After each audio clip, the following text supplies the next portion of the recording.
आप जब ओईएस में इंटर हो रहे हो तो आपकी प्रोफाइल वहां पर ब्लैंक दिख रही है। तो इसमें आपको घबराने की जरूरत नहीं है, वहां पर डेटा अपलोड हो रहा है और आपकी प्रोफाइल वहां पर एज इट इज दिखाई देनी शुरू होगी।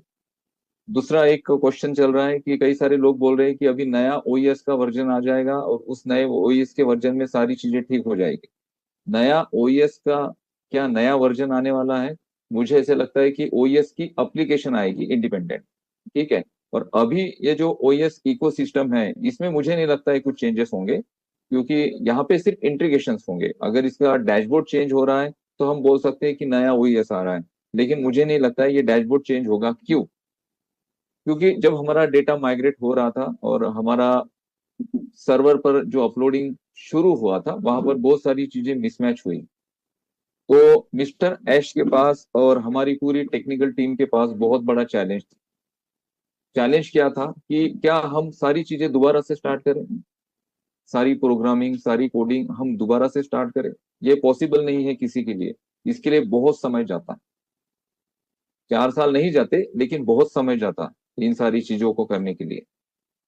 तो दूसरा विकल्प है कि जो हमारे पास डेटा है जिसमें जो चीजें मिसमैच हुई हैं उसको ही हम सुधारें। हमारे जो टेम्पलेट्स है उसको ही हम वापस से अपलोड करें। हमारी जो प्रोग्रामिंग है जो कोडिंग है उस कोडिंग को वापस से हम इंटीग्रेट करें, साथ ही साथ उसे सर्वर पर अपलोड करें। तो उससे हमारा समय कम जाएगा। तो उन सारी चीजों को ठीक करना और वापस दोबारा से उसी प्लेटफॉर्म को रन करना ये बहुत बड़ा चैलेंज था। और ये चैलेंज हमारी टेक्निकल टीम ने पूरी तरह से हैंडल किया, कंप्लीट किया। इस वजह से मैं पूरी ऑन पैसिव कम्युनिटी की वजह से उनको, ऑन पैसिव कम्युनिटी की ओर से उनको दिल से थैंक्स कहना चाहता हूँ कि उन्होंने बहुत बड़े एफर्ट्स के साथ ओईएस इकोसिस्टम को वापस से लाइव किया है। ओईएस इकोसिस्टम नया आएगा, ये अपडेट ऑफिशियल अपडेट में नहीं है, ये लोग बोल रहे हैं। अगर कोई किसी को बोलता है कि आपकी प्रोफाइल नहीं दिख रही है तो सामने से आंसर आता है, अरे टेंशन मत लो, अभी नया ओईएस आने वाला है, उसमें सारी चीजें हो जाएगी। नया ओईएस आने वाला है इसका मतलब क्या है? एप्लीकेशन आ सकती है प्ले स्टोर पर ओईएस की नई, ठीक है, या फिर ऐप स्टोर पर आ सकती है। लेकिन अभी हमारा जो ओईएस है इसमें मुझे ऐसे लगता है कि इसमें कोई चेंजेस नहीं होंगे। इसका डैशबोर्ड एज इट इज रहेगा, क्योंकि पूरा डैशबोर्ड अगर चेंज करते हैं तो हम बोल सकते हैं कि ओईएस नया आएगा।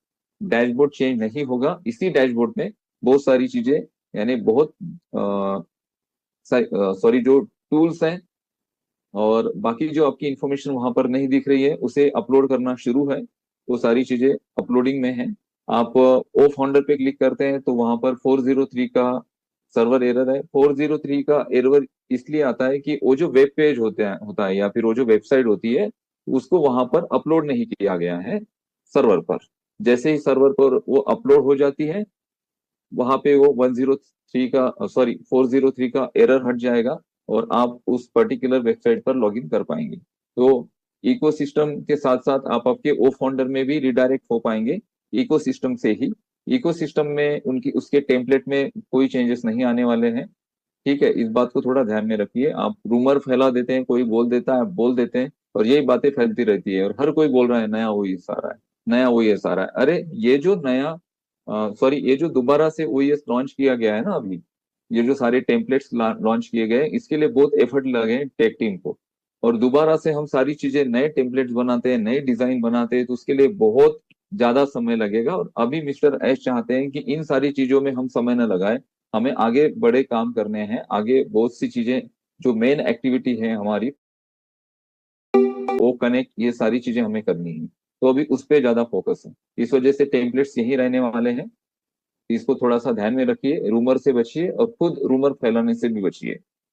तीसरा यहाँ पे एक और इम्पोर्टेंट क्वेश्चन था लोगों का कि हमारा गूगल ने अकाउंट बैन कर दिया है, बंद कर दिया है, तो हम क्या कर सकते हैं? तो लास्ट टाइम उसके लिए आपके अल्टरनेट ईमेल्स कलेक्ट किए गए थे।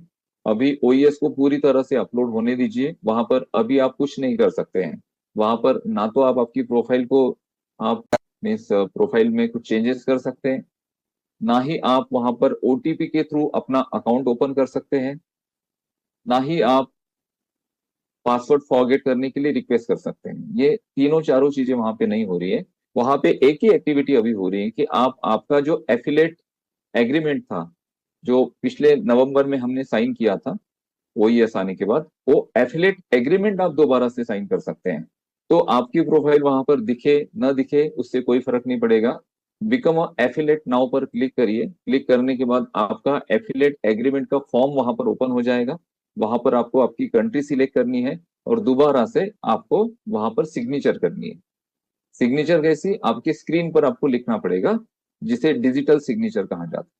वहां पर स्क्रीन पे लिखिए आपकी, और आपकी सिग्नेचर जैसे हो जाती है उस फॉर्म को वहां पे सबमिट कर दीजिए। इसके अलावा वहां पे कुछ नहीं करना है। हाँ, ओईएस लॉगिन रोज करिए, और जैसे ही आप लॉगिन करते हैं तो अपडेट सेक्शन में जाके आप चेक करिए कि वहां पे कुछ नई अपडेट आ रही है।